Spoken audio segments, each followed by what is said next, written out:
অবদান জাতি চিরকাল স্মরণ রাখবেন তাদের মধ্যে অন্যতম কিশোরগঞ্জের কৃতি সন্তান অস্থায়ী রাষ্ট্রপতি শহীদ সৈয়দ নজরুল ইসলাম।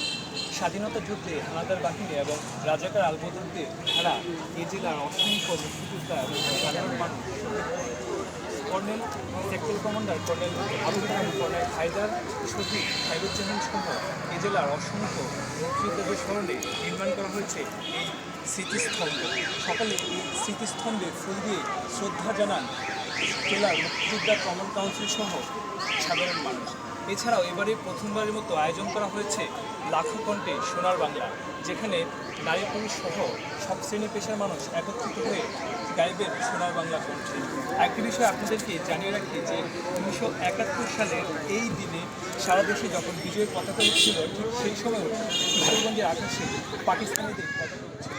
কিশোরগঞ্জ শহরের পুরো নিয়ন্ত্রণে ছিল রাজাকার আলবদরদের দখলে। পরদিন 17 ডিসেম্বর চলছে চ্যানেল 24 এর বিশেষ সাক্ষাৎকার।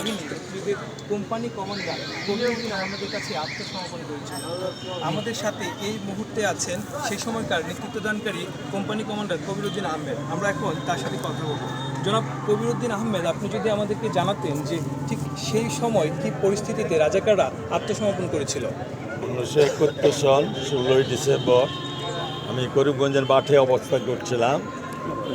ঠিক সেই সময় প্রফেসর জিয়াউদ্দিন স্যার তিনি এক প্রস্তাব নিয়ে গেলেন, তার নেতৃত্বে একটা টিম গেল, প্রস্তাব নিয়ে গেলেন যে কিশোরগঞ্জের রাজাকার দালাল আল বদর আল শামস এরা আত্মসমর্পণ করবে, সুতরাং রক্ত খরা করার প্রয়োজন নাই।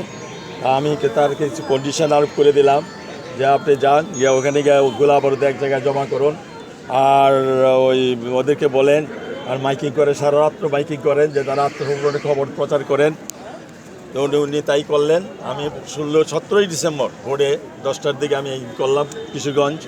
এসে দেখলাম যে ইসলামের বোর্ডিং শহীদ দিবস সংলগ্ন যে ইসলামের বোর্ডিং আছে, ওইখানে হাজার হাজার রাজাকার তারা মন ভেঙে গেছে, তারা অস্ত্র নিয়ে এদিক ওদিক দৌড়াতে। আমি তাদেরকে অর্ডার দেওয়ার সঙ্গে সঙ্গে হুকুম দিলাম তাড়াতাড়ি অস্ত্র জমা করেন। তারা ইসলামের বোর্ডিংয়ের একটা কক্ষে অস্ত্র জমা করলো, আমার কাছে অস্ত্র জমা করলো, অস্ত্র গোলাবারুদ অসংখ্য অস্ত্র বড় গোলাবারুদ জমা করলো, তারা দিয়ে আত্মসমর্পণ করলো আমার কাছে। তো ধন্যবাদ।